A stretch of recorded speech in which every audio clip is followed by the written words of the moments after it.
వచ్చిన 5 ముత్తైదులకు వాయినాలిచ్చి వాళ్ళు మీ నెత్తిన 4 అక్షంతలు వేస్తే అప్పుడు పండగ జరిగినట్టు. అదేం జరగలేదు కదే.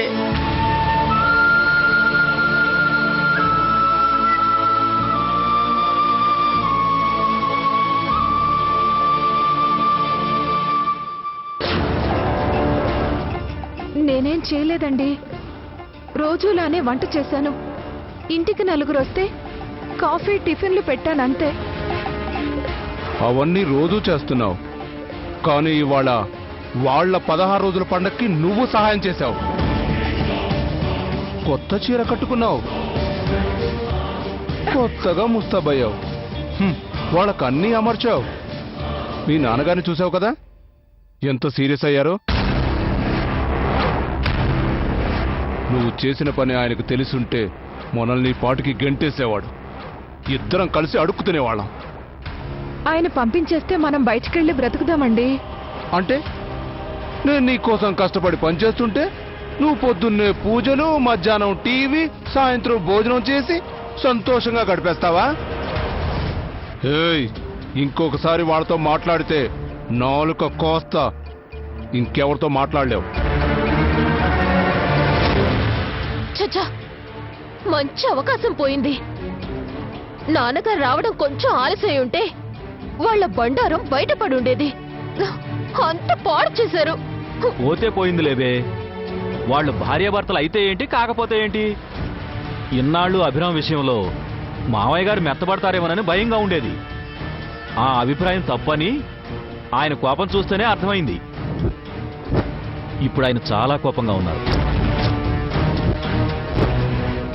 ఆ కోపాన్ని కాస్త రెచ్చగొట్టామనుకో, ఆయనే అభిరామ్ని ఇంట్లోంచి పంపించేస్తారు. దానికి ఏం చేయాలో అది ఆలోచించు. మీ నాన్నగారు దాన ధర్మాలని, బామ్మగారు పూజలని ఈ ఆస్తి మొత్తం తగలడుతున్నారు. మొత్తం బూడిద పాలు చేస్తున్నారు. ఏయ్, నేను అడిగిన డబ్బు సంగతి చూడు ఫస్ట్.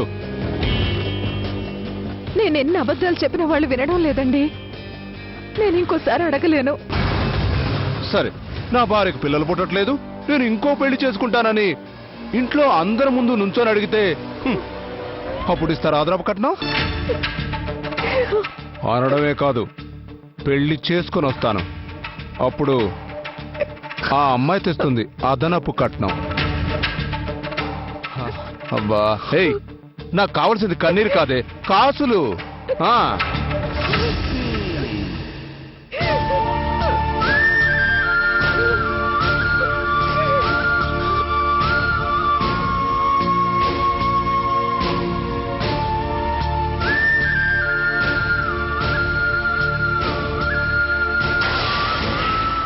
బామ్మగారు, ఈ ఇంట్లో ఎన్నో కార్యక్రమాలు జరిపించాను. ఏది ఇలా అసంతృప్తిగా మిగలలేదండి. పంతులు గారు, జరిగిందేదో జరిగిపోయింది. అసలే అమ్మమ్మ ఫీల్ అవుతుంది. ఆవిడ్ని ఓదార్చాలని మేము ట్రై చేస్తూ ఉంటే మళ్ళీ అదే గుర్తు చేస్తున్నారు. క్షమించండి, ఆవిడ ఉప్పు తింటున్నాను. ఉన్నది ఉన్నట్టు చెప్పడం నా ధర్మం. అమ్మా, ఇలా 16 రోజుల పండగ నాడు కనీసం ఒక్కళ్ళైనా దీవించకపోవడం ఆ దంపతులకు మంచిది కాదమ్మా.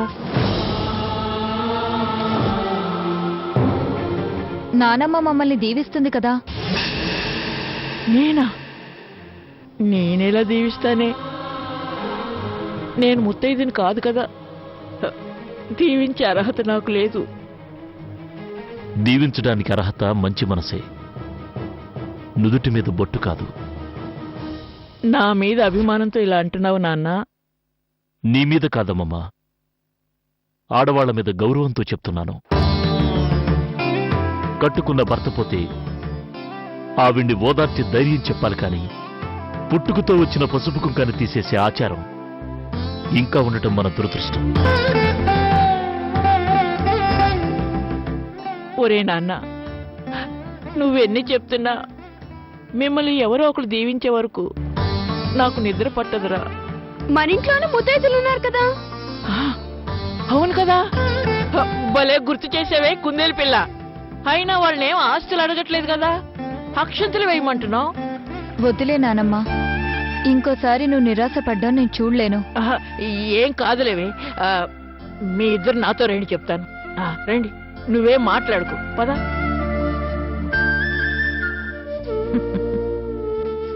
రండరా, రండి.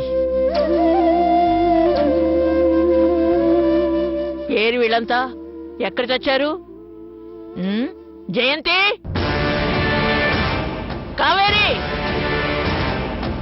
రాగిణి, త్వరగా రండి.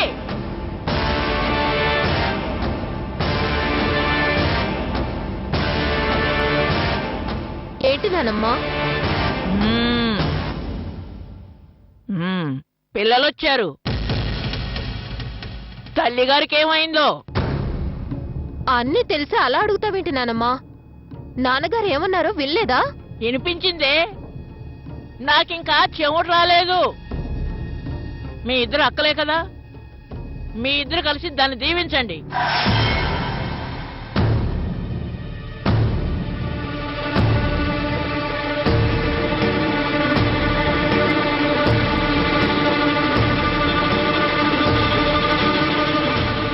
మీ ఇద్దరు దీవించినా దీవించకపోయినా వాళ్ళిద్దరూ భార్యాభర్తలే, అది మర్చిపోకండి. పంతులు గారు, వెళ్ళి అక్షంతలు తీసుకురండి. అలాగే.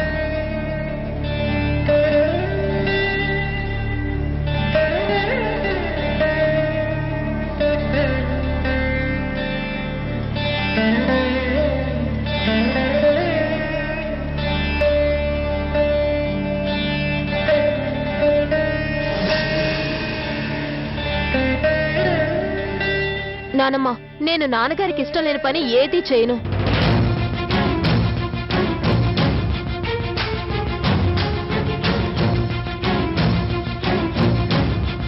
నన్ను క్షమించు.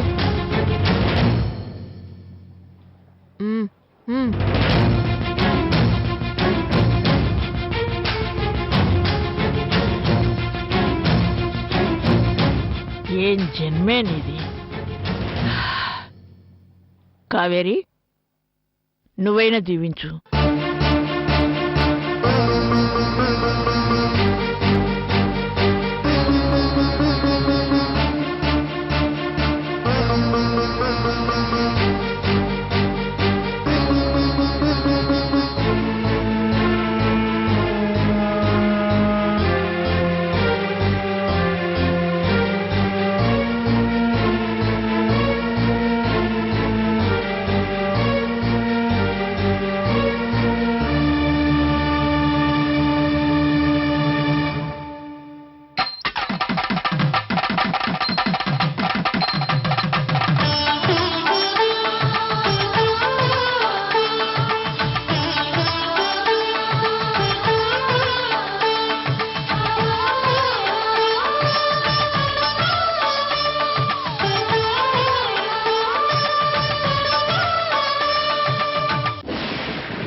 నన్ను క్షమించవే.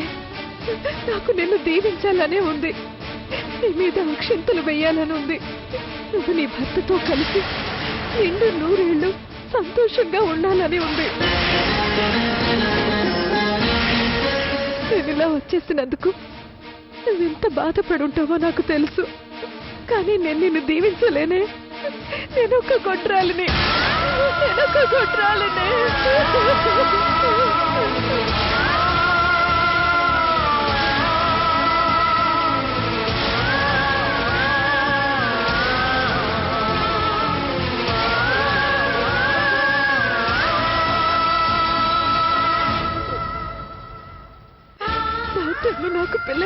దీవిస్తానని చెప్పారు. మొదటిసారిగా నాలాంటి గొడ్రాలు దీవిస్తే నీకు ఎక్కడ అశుభం జరుగుతుందో అని భయపడి దీవించలేదే. అయినా ఇప్పుడు నేను దీవించలేదని ఎవరన్నారు? నీ మీద ప్రేమతో నేను కార్చిన కన్నీరే నీకు అక్షింతలే. మీ ఇద్దరు సంతోషంగా ఉండాలని నేను ప్రార్థించే ప్రార్థనలే నీకు దీవెనలు. ఎవరు ఒప్పుకున్నా ఒప్పుకోకపోయినా ఉత్తముడైన భర్తని పెళ్లి చేసుకున్నావు. కనీసం నువ్వైనా నాలాగా కాకుండా సంతోషంగా ఉండవే.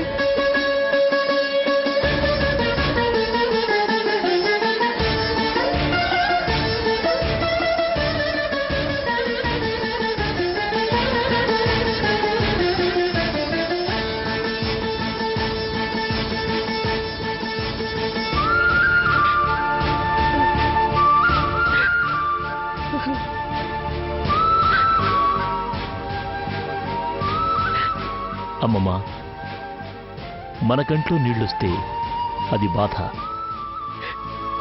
అదే మనవాళ్ల కళ్ళలో నీళ్లు చూస్తే అది నరకం. నువ్వెప్పుడు కన్నీడు పెట్టుకోవద్దు. మనసులో బాధగా ఉంటే కన్నీళ్లు ఎలా దాచండ్రా నేను? ఇప్పుడు ఏమైంది నానమ్మా? ఇంకా ఏం కావాలరా?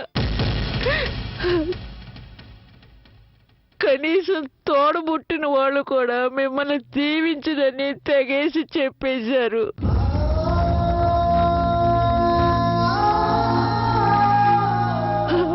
అంత పాపం మీరేం చేశారా? ఈ విషయంలో వాళ్ళు నిన్ను బాధ పెట్టుండొచ్చు, కానీ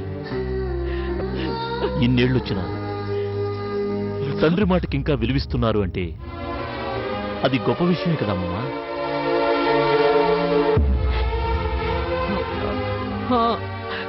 నాన్న మాటకి విలువ ఉంది, కానీ నాన్నను కన్నా నాన్నమ్మ మాటకు మాత్రం విలువ లేదు.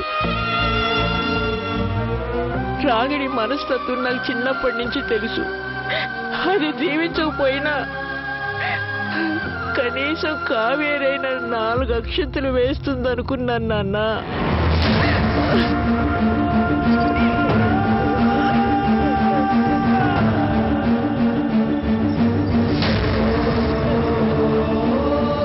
అమ్మమ్మ, అన్నిసార్లు చెప్పాలనుకున్నది చెప్పలేం, చెయ్యాలనుకున్నది చెయ్యలేం.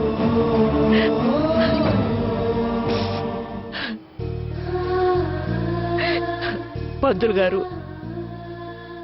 ఏ ఒక్కరూ దీవించలేదు కదా, దానికి ఏ దోషం రాకుండా ఏదైనా పరిహారం చెయ్యండి. దీనికి అక్షింతలు వేయించడం తప్ప వేరే పరిహారం ఏముంటుందమ్మా? వాళ్ళకి ఆ అదృష్టం లేదు, ఏం చేస్తాను? చిన్నబాబు గారు, చిన్నబాబు గారు,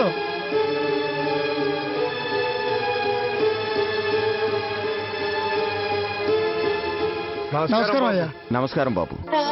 నమస్కారం. ఇవాళ మీ 16 రోజుల పండగ బాబు. బాగా జరిగిందా బాబు? ఏం లేదు బాబు, ఏరువాకు వస్తుంది కదా, మాకు అండగా ఉండే మీలాంటి వాళ్ళ చేతుల మీదుగా జరిపితే మాకెంతో సంతోషంగా ఉంటుంది బాబు. నేను తప్పకుండా వస్తాను. పొలం నుంచి ఇంటికి వెళ్తే ఇటు వచ్చాం బాబు. ఈ మాట మీతో చెప్పేద్దామని ఇటు వచ్చాం బాబు. వస్తాం బాబు. నమస్తే.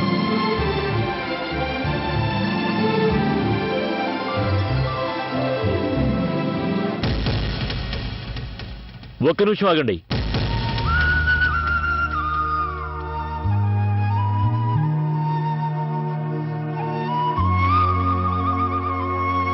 ఇవన్నీ మీ తోటలో పండించినవా? అవునాయ్ గారు. మా సిటీలో ఇంత ఫ్రెష్గా దొరకవు. ఫ్రిడ్జ్లోంచి తీసి అవే ఫ్రెష్ అనుకుంటాం. మన ఊరి కూరగాయలు ఎలా ఉన్నాయో ఒక్కసారి రుచి చూసి చెప్పండి బాబు. లోపల పెట్టండి. రండి.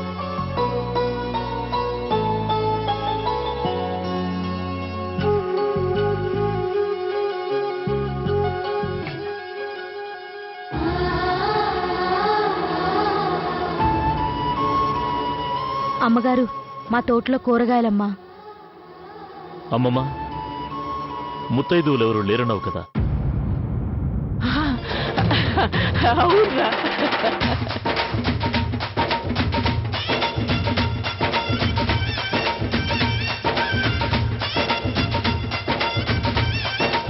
రండి నాన్న. చూడండి, వీడు నా మనవడు, నా మనవరాలు. వీళ్ళిద్దరిని ఆశీర్వదించండి. కుందరి పిల్ల, ఆ వాయినం పట్టుకురా. సమయానికి వచ్చారు.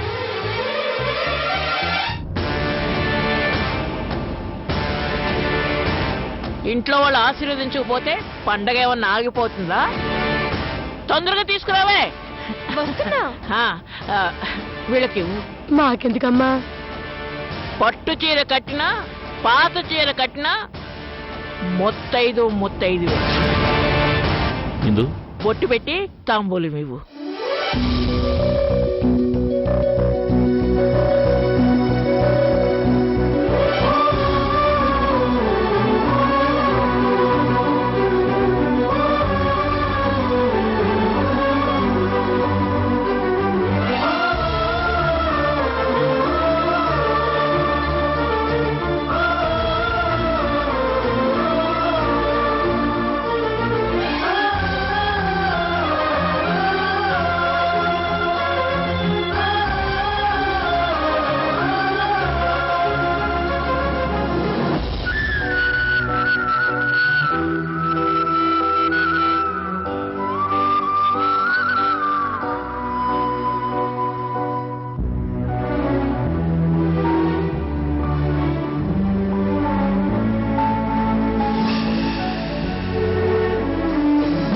అమ్మాయిల్లో తోమా. అమ్మమ్మా ఇప్పుడు హ్యాపీగా ఉందా? చాలా నాన్న. ఏంటిదంతా? కూలి నాలి చేసుకునే వాళ్ళ దగ్గర కూరగాయలు తీసుకుంటున్నారు, దీవించాల్సిన చేతులతో అక్షంతలు వేయించుకుంటున్నారు. పంతులు గారు, అయ్యా కూలి వాళ్ళు దీవించకూడదన్న శాస్త్రంలో ఏమైనా రాసుందా? అలాంటిదేం లేదండి. సాక్షాత్తు ఆ దేవుడికి అభిషేకం చేస్తారు కదా, ఆ దేవుడికి ఏమైనా తేడాలున్నాయా? యజమానికి ఒక అభిషేకం, పనివాడికి ఇంకో అభిషేకం అని ఏమైనా ఉందా? దేవుడి దృష్టిలో మనుషులందరూ ఒకటే కదండి అయ్యా. మరి మనం ఎందుకు తేడాగా చూడాలి? అది మీ సిటీలో, ఇది పల్లెటూరు. ఏ ఇక్కడుంది మనుషులేగా. అమ్మా, నువ్వంతా చూస్తావు కానీ ఏం మాట్లాడవు. మన ఇంట్లో ఎప్పుడైనా ఇలా జరిగిందా? మన ఇంట్లో అన్ని కొత్తగానే జరుగుతున్నాయే. మగవాళ్ల ముందు ఆడవాళ్లు మాటకు మాట సమాధానం చెప్తున్నారు. నువ్వెప్పుడైనా కావేరి భర్తతో ఇలాగే మాట్లాడావా?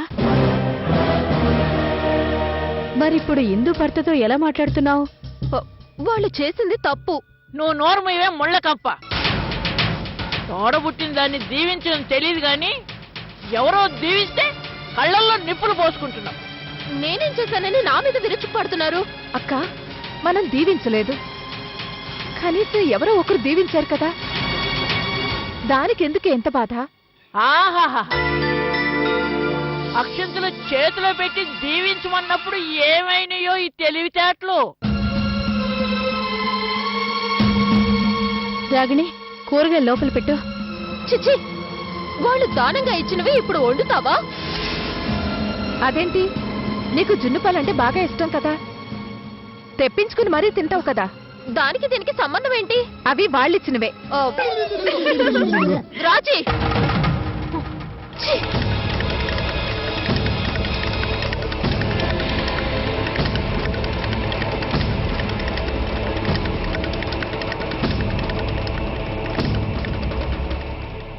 అయ్యా, మనుషులందరూ ఒక్కటే అన్న ఆలోచన ఉంది చూశారు, బేషుగ్గా ఉందండి. దేవుడు మనుషుల్ని, మనిషి డబ్బును సృష్టించాడు.